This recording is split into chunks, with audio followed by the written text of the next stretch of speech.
My parents asked me to give $25,000 to my sister for IVF, but their years of betrayal and lies made me cut them off instead.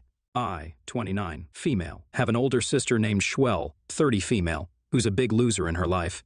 Yet my parents have always favored her like she's their only child. Our entire life, Schwell has been resentful of my existence since she sort of made it up in her head that I was always trying to steal her spotlight. So, she made it her life mission to step on everything I ever enjoyed doing. Our rivalry was not in a normal sibling way. Let me explain. In essence, whenever I delved into mastering a new skill, she felt the need to follow suit. If I learned archery, you could bet that Schwell would show up at school with a bow and arrows, saying how she was interested in archery as well. Whenever I wrote in my diary about having a crush on a guy, she would miraculously start talking to the very same guy the next day and act all flirty with him. If I tried to lose weight by adopting a healthier lifestyle, Schwell would immediately jump on the bandwagon, attempting the same diet and exercise routine. It became a pattern, my personal choices mirrored in her actions. It wasn't just about hobbies and habits, it extended to friendships and social circles. If I befriended someone, Schwell would attempt to integrate herself into the same group, sometimes even going to great lengths to overshadow my presence. The incessant copying began to take a toll on my individuality and sense of self. Despite my frustration, voicing my concerns to my parents proved futile. They would respond by saying things like, "Sisters imitate each other," and it was deemed inappropriate to try to control or gatekeep her interests. It seemed like my parents liked the fact that we were both always competing and kept each other on our toes. But what they failed to understand was that I was struggling to have something just for myself. Although Schwell would consistently keep a close eye on my activities, always trying to one-up me, in reality, this wasn't what I wanted. I didn't want to compete with her, I just wanted to do my own thing in peace. But Schwell would show up, trying to compete with me and unnecessarily create this drama. There was also more praise that followed Schwell ultimately, even if I was the one who had been more interested in the activity. I remember my parents would miss work to attend her recitals, yet they would forget about mine. It's like they thought the world would stop if they missed her important moments, but when it came to mine, it suddenly didn't matter so much. Hence, as you can understand, Schwell reveled in this spotlight. She would take every chance to taunt me about how much our parents loved her more. She would make negative comments towards me under her breath whenever we were around our parents. If I reacted in any way, she would pretend that she had no idea what instigated me. Whenever our parents weren't around, she was a bit more callous and told me how I should just kill myself since no one would bother looking for my body or miss me when I was gone. She would tell me that I should stop trying because I would always come second to her in everything in life. Her antics didn't just stop there. She has physically bullied me in our school 4 to 5 times by either purposefully tripping me in front of everyone or hitting me and justifying how it was just a dare by her friends. When my teachers found out, they immediately called on my parents to complain and threatened Schwell with suspension. My parents would tell the administration that this was a family matter and they would handle it at home. But at home, Schwell would pretend like I had done something to instigate her, which is why she had behaved that way with me. She was never once reprimanded by either parent, and if our parents ever questioned her, she would start crying, saying how I was making up everything because I was jealous of her. My friends started calling Schwell out for her abusive behavior towards me, and this is when Schwell started spreading rumors about me. She would show up to school with bruises around her thighs or a cut on her forearm, saying how I was doing those things to her when our parents were not around. Because I was an introvert and didn't like talking about my business with others, it was difficult for me to fight back against her malicious rumors. Schwell would talk to every friend I ever talked with, or the guy I liked, to make them believe her lies. As you can imagine, my high school life was hell, and it continued to be hell even after Schwell graduated high school before me. Because she took a gap year as she wasn't getting admission to any university due to her low grades. When it came time for me to go to college, I got a scholarship so my parents didn't have to spend a single dime for me.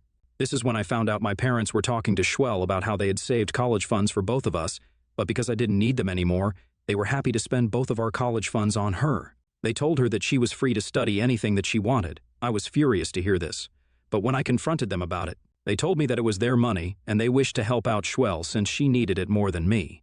I tried to reason with them, saying how they could save my college fund and gift it to me for my business or my marriage, but my parents scoffed, saying that I should learn to take care of myself because they were tired of babying me.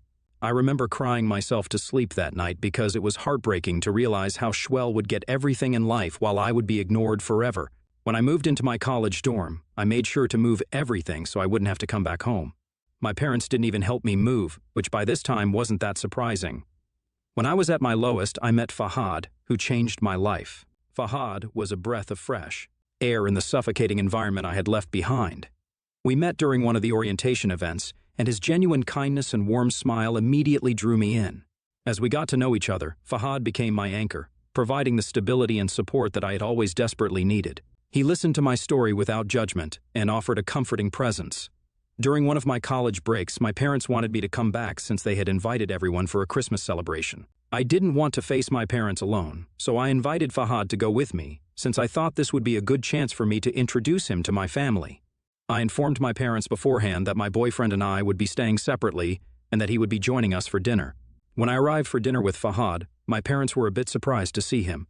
For the sake of the story, it's important to mention that my parents are conservative, so they obviously judged my boyfriend's appearance. After I introduced him, I knew this, so I had already informed Fahad about it.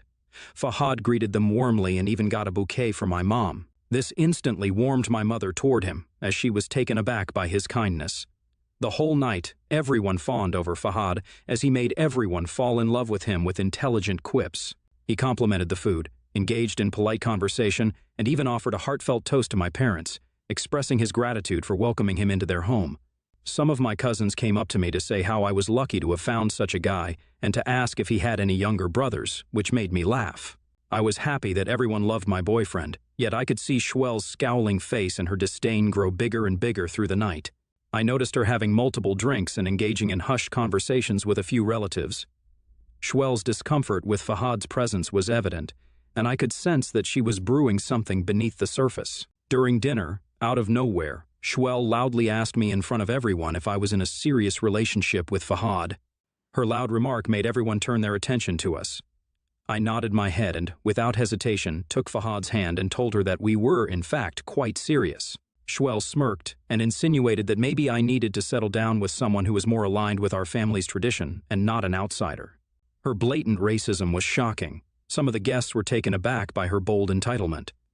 Schwell slightly went on to say how I needed to think about our cultural differences and that, as a member of this family, I should find someone more aligned with our values. I was so pissed hearing this and was about to give her a piece of my mind when Fahad, unfazed by her comments, smiled and informed her that he was as much of an American as everyone else since he was born in this country. He firmly told her how his great-grandparents had come to America and how his family had taught him to respect everyone's cultures and beliefs. I felt insulted by how Fahad had to explain his stance to my family, but seeing how calm he was in handling Schwell's negative comments made me even more sure that he was the right partner for me.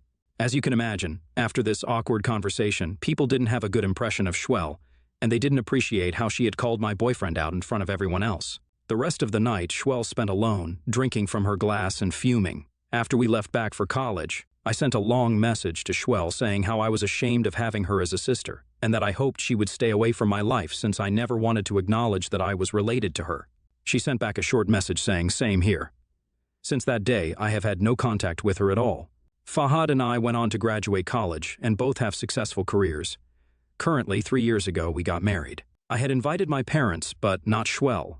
No matter how much my mother tried to convince me otherwise, I had decided to have an extravagant wedding. My parents seemed surprised at how nice everything was. My mom looked amazed, and my dad, who usually doesn't talk much, was quiet during the celebration. My parents met Fahad's family and friends. They realized Fahad's family had a lot of money, and the wedding showed it. The difference in wealth between Fahad's family and mine was clear. After the wedding, my parents talked to me. They were surprised by how much money was spent, and Fahad's family's wealth. My mom asked about our finances, and I explained that Fahad and I could afford a nice wedding because we had built a good life together. I reassured them that even though Fahad's family was rich, our marriage was not just about money since I earned quite well too. In retrospect, I can see how this was a big mistake to mention to my parents about our finances. 2 years ago, my parents reached out to me saying they needed my help. They explained that since my dad was retired and they didn't have any savings left, as they had used up everything for renovating their house recently, they wanted me to help them out financially. I was taken aback by their asking since this was unusual of them, but I also have to admit, being the black sheep of the family, it felt good to be needed. They continued to tell me how they would be happy if they could receive $3,000 every month, which would help them pay for various bills around the house and also help pay for their medical expenses as they were getting older. At that time, I had a good job and Fahad and I were doing well financially. We didn't have children, and I was earning a good salary. At that moment, I didn't think much and agreed to help my parents. Like a fool, I felt a sense of responsibility and wanted to support my parents, thinking that they genuinely needed my help. So I started sending them the money. Every month. When Fahad found out about it, he was confused, saying that $3,000 was a big amount for my parents to need every month. But we wanted to be supportive. It became a routine, and I never asked them what they spent the money on. During this time, my relationship with my parents improved considerably. I don't know if they were pretending just to be nice to my face since they wanted me to send them my money, but I thought we were really bonding. I started thinking about how I could forgive them for all their past actions, and we could finally move forward to a better future as a family. 2 weeks ago, out of nowhere, my parents called me multiple times in the middle of my workday. They knew how busy I would be at work, so seeing their multiple missed calls, I thought it was an emergency. I immediately called them back. My dad asked me to come over, saying they needed to talk to me, and I agreed. That evening, when I arrived at my parents' house, tired after work, they seemed quite anxious. I asked them if something was wrong, and they started the conversation by saying how thankful they were for the financial support that they had been receiving from me. I nodded, looking at them, confused. Then my mom began to share some news. She explained that Shwell, who had gotten married 2 years ago, had been facing infertility issues for a very long time. The couple had been struggling a lot, but after a while she had finally gotten pregnant. Unfortunately, it ended in a miscarriage, leaving Shwell traumatized. I sat there stunned, since this was all news to me. I had no idea that she was even married to begin with, let alone that she was trying for children. My parents went on to say that Shwell was now considering in vitro fertilization IVF to increase her chances of having a child. However, the procedure was expensive, and they needed $25,000 for it. They looked at me with hopeful eyes and told me that, as her sister, it should be my duty to help her out. They continued to say how this was the least I could do for Shwell since she was family, and family needs to help each other out. I listened attentively, but when they made the request, I was floored. I couldn't fathom how I was responsible for covering such a significant expense, especially given the complicated history between Shwell and me. I reminded them that Shwell and I were never siblings to begin with, as she had bullied me all my life, and there was absolutely no way that I could give her such a significant amount as a gift. This response didn't sit well with my parents. They started insisting that, as Shwell's sister, it was my duty to help her become a mother. They argued that since I didn't have children of my own, the least I could do was contribute to bringing a grandbaby into the family. As a compromise, I calmly explained that I sympathized with the situation, but I was not going to give her any money as a gift. I added that if she wanted the money, I would be willing to give her $25,000 as a loan, only after she agreed to sign a legally binding contract, which would explicitly state that she would have to pay me back or I could take her to court over it. My parents started yelling when they heard this. They told me that it was offensive for me to even suggest such an idea since I had so much money just lying around. My mom told me that I should not be selfish and that my sister needed this money more than me. I was livid at their entitlement and audacity. I reminded them that I was the one who had worked hard my entire life to earn this much, and I had my own life to lead and financial responsibilities to manage. I couldn't simply allocate such a substantial amount of money for someone who had made my life miserable and whom I hadn't been in contact with for years. I told them that if they didn't agree to my demands, then they should not expect me to give them any money. Hearing this, my parents started screaming that this was why they disliked me so much, because I was always so arrogant and always thought I was superior to everyone else. I was taken aback by their harsh words when, until a moment ago, they were begging me for money. Despite their attempts to guilt-trip me, I stood my ground. I couldn't help but feel suspicious about all the money that I had been sending them. I excused myself to use the restroom. I knew I had a very short period of time, so I quietly tiptoed to my parents' room and discovered my dad's phone left on the bedside table, connected to the charger. I know it was wrong, but I couldn't shake off the pit in my stomach, so I checked his messages. This is how I found the transaction messages of $1,800 being sent every month to my sister for the last 2 years. I couldn't believe my eyes as my suspicion was finally confirmed. The betrayal struck me like a cold wind. It wasn't just a financial deceit, it was the fact that they had been dishonest with me, manipulating my emotions for the last 2 years. My heart pounded as I realized the extent of their deception. I went back downstairs to my parents. I didn't even bother hiding how betrayed I was feeling. I straight up asked my parents where they had been spending the $3,000 that I had been sending them every month. My parents looked surprised when I suddenly asked them this question. They stammered, attempting to come up with an explanation. I confronted them about the transactions to my sister, pointing out the regular transfers of $1,800 every month. Their faces turned pale, and for a moment, they were lost for words. In that tense silence, the truth unraveled. My parents admitted to diverting a significant portion of the money I had been sending for the past 2 years to Shwell. They justified it by claiming that Schwell needed the money, and as parents, they couldn't watch her suffer. I looked at them, furious, hearing their pathetic excuse, and asked them, "Then what about me? You didn't feel bad about taking the money from me for the last 2 years while lying to me?"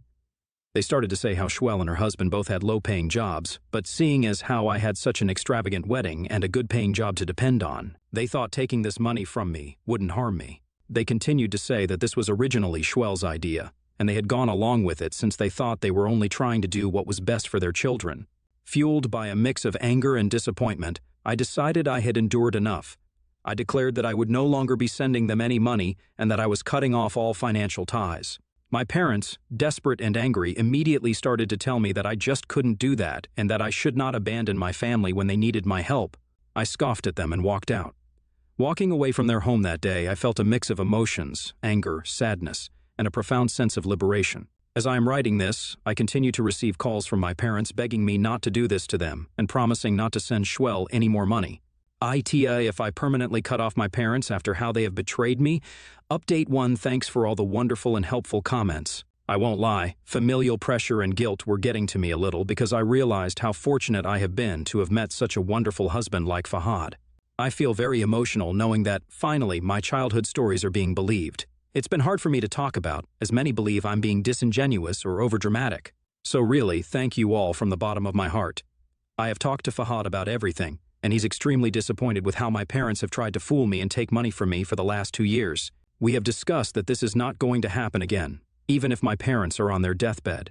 Meanwhile, the calls and messages from my parents persist. They alternate between pleading, expressing remorse, and attempting to guilt-trip me into reconsidering my decision. Despite their efforts, I remain resolute in my decision of no contact. Update 2. So, it's been 2 weeks since I last updated.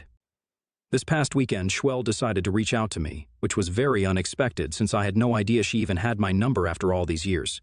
Instead of being even a bit remorseful, she sent me a lengthy message accusing me of being entitled and childish. She expressed how she had hated me all her life, calling me a gold digger who married Fahad just for money. She insisted that I had no right to have so much money just for myself and that, as my family, they had every right to it. In her message, she even wished that she had bullied me more during our childhood so that I would never forget what she was capable of. Reading her words made me feel sick and I started to cry. All my past trauma was resurfacing. I showed the message to Fahad, who was furious. Fahad told me that he had had enough and decided to take matters into his own hands. He created a messenger group with my parents, Schwell, relatives, and cousins. He sent screenshots of Schwell's messages and explained that he had to step in because Schwell and my parents were threatening and pressuring me to continue giving them $3,000. He revealed the lies they had told me for the last 2 years, detailing Schwell's history of bullying me throughout my childhood. As you can imagine, in a matter of a few hours, all hell broke loose. We received immediate responses from relatives expressing disbelief at how low my parents could stoop to try to take advantage of me. Everyone was shocked at how shameless Schwell was for her actions. I also received calls from several of them where I shared with them how my parents had admitted to sending Schwell $1,800 every month from the money I was providing them.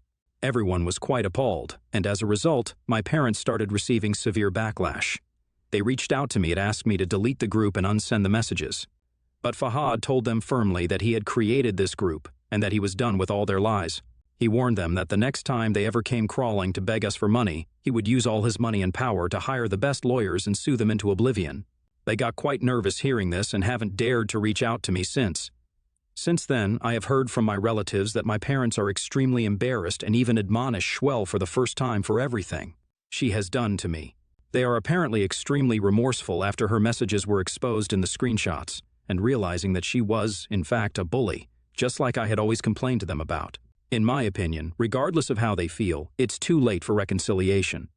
I plan to continue with the no-contact approach and live my life peacefully with my husband. Update 3, I just want to say to all of you that you are absolutely awesome. Thank you so much for your support. If I could, I would respond to each of you individually, but unfortunately, I don't have the finger strength for that. In just a matter of a few days since my last update, I have received support from so many of you. I have to say that Fahad and I are thinking about talking to a therapist who can help me deal with the tough feelings of cutting off my parents and the betrayal by my family. The help and kindness from cousins and relatives are making me feel more sure about my choice. Neither my parents nor Shwell have contacted me, and I know that, after Fahad's warning, it's going to stay that way. As I go on, I really want to take care of myself and think about the good things in my life, like being with Fahad. The road ahead might be hard, but with the right people around me, I believe things will get better. I hope this can be my last update.